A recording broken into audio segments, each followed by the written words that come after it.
Go. Good morning. Welcome to your IELTS speaking test. There are 3 parts to the test. In part 1, I'm going to be asking you a few questions to get to know you. Let us begin.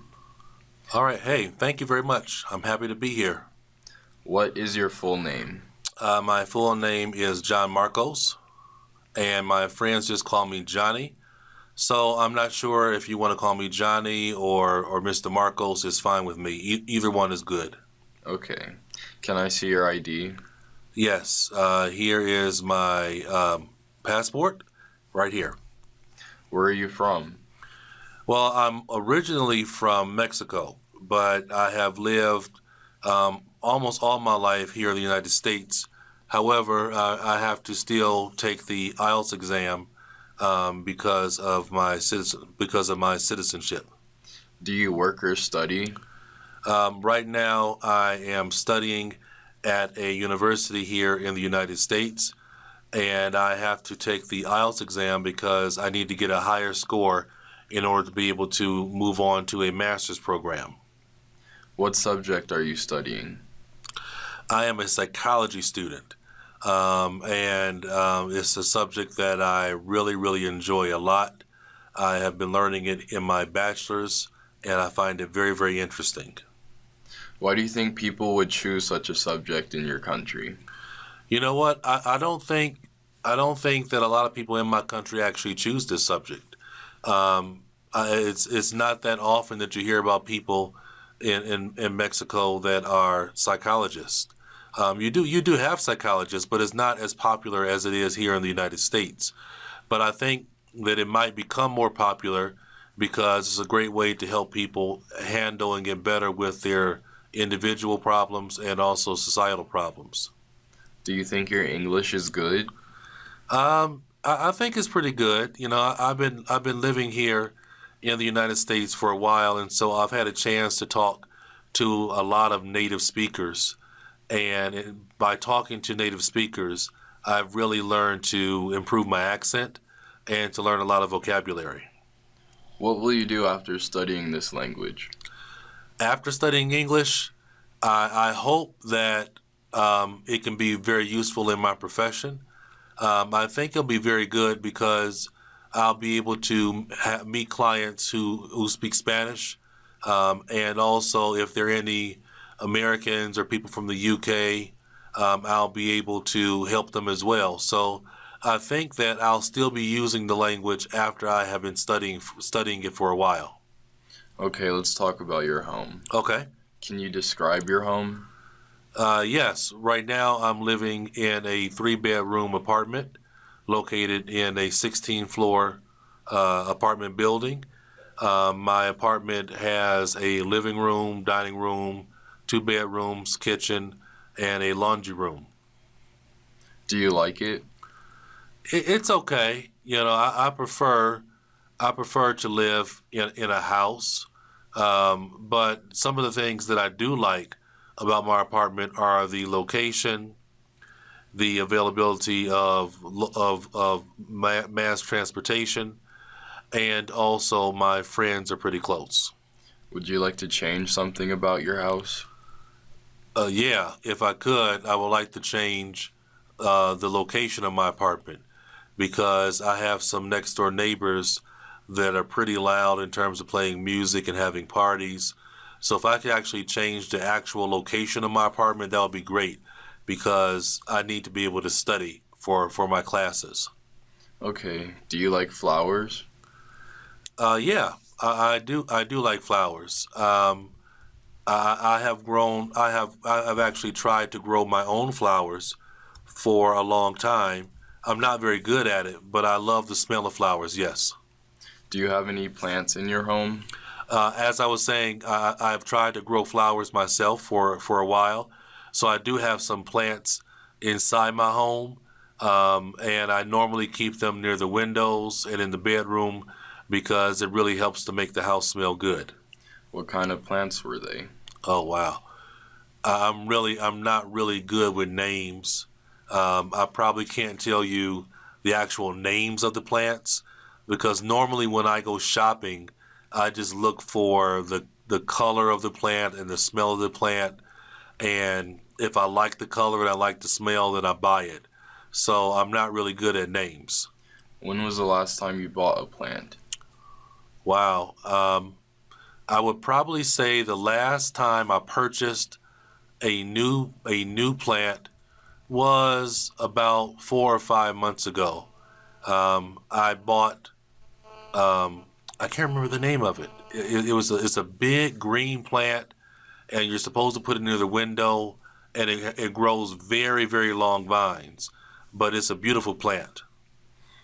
On what occasions do you use flowers in your country? Well, in my country, we use flowers.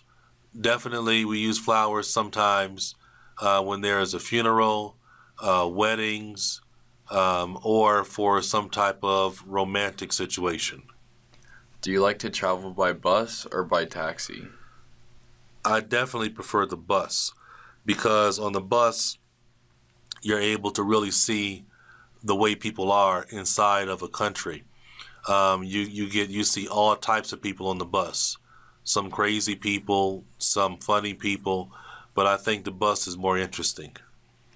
Is it easy for you to use such a transportation method? Definitely, because actually on the buses here, the signs are in English and also in Spanish, and so definitely is very very easy.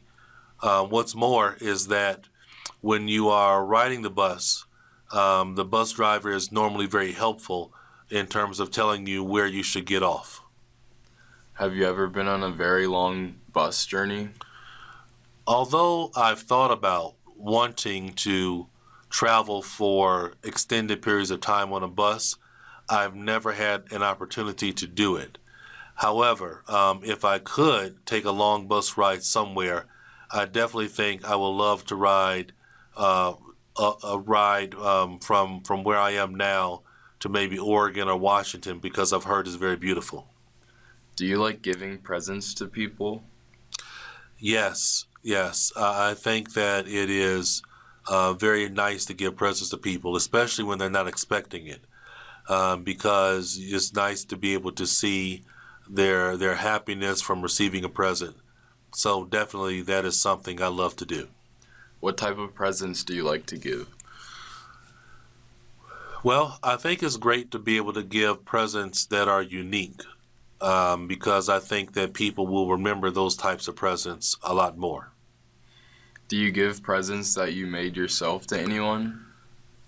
No, I would have to say I've never done that before since I don't have any artistic talent to make presents. So I think that the person would find it very funny to receive something made by me. Okay. Do you read magazines? Yes, I have looked at many magazines over the years. I think that reading magazines is very helpful for your knowledge, but also for being able to look at the pictures from many different places. Which ones do you prefer? I would have to say my favorite magazine is Discover Magazine because in Discover Magazine it tells you all of the latest scientific discoveries that have happened. In fact, recently I read an article that was talking about or was discussing about the way that Neanderthals would speak if we actually heard them, and that was very interesting. Did it help you to learn English? Yes, definitely, because when looking at the Discover magazine, it really gives me an opportunity to learn a lot of vocabulary that I've never heard of before, and so I've actually gotten better by reading magazines like that. Can you tell me the differences between a magazine and a newspaper? Let's see. Definitely, definitely. I can discuss that. I can talk about that issue because when you think about a newspaper, a newspaper is going to give you very instant, right away information that happened the previous day. And when it comes to a magazine, they might have articles that contain information that is a month old or 2 months old, because some magazines come out every month or every other month. So I think that's one of the major differences between a magazine and a newspaper, is that the magazine it covers a longer period of time, and in a newspaper it's more of instant information. Okay. When did you get your first mobile phone? Well, I received I received I received a Nokia mobile phone probably about 10 years ago. And if I remember correctly, that was the very first phone in my life. Okay. When should a mobile phone not be used? Well, that's very controversial. That's very controversial because some people feel that you should be able to use a mobile phone in class if it helps you. But my feeling is that they should not allow us to use those phones in the classroom because they can be a distraction to the student, because they won't be listening to the teacher. Also, if the cell phone goes off or makes any noise, it will be a huge distraction for the teacher. So I think that they should not be used definitely in classrooms. The only other place I can think of would be an airport. Okay. Do you like to send or receive postcards? Actually, I like postcards, but I don't like to send them. The main reason why is that my handwriting is not very good. And so I think if someone were to receive a postcard from me, it may not be very legible. What type of cards do you send to your friends or family? Most of the time, when I'm traveling to different parts of the world, I will get a postcard from the place that I visit, because I think that the people will find it very interesting. The people will find the photos on the front very interesting. Did you dance when you were a child? Probably. I probably danced when I was a child. Yeah, I think I did. Now that I'm thinking about it, we played a lot of music in the house where I lived, and I can definitely remember getting up and dancing. Do you like dancing? I like the idea of dancing. I've tried to dance off and on over the years, but I'm not very good at it. I would like to learn more so that I can appreciate it better. Where do you usually dance? When I have an opportunity to dance, it's normally going to be at someone's wedding or at a party. Thank you very much. That will conclude part 1. Thank you.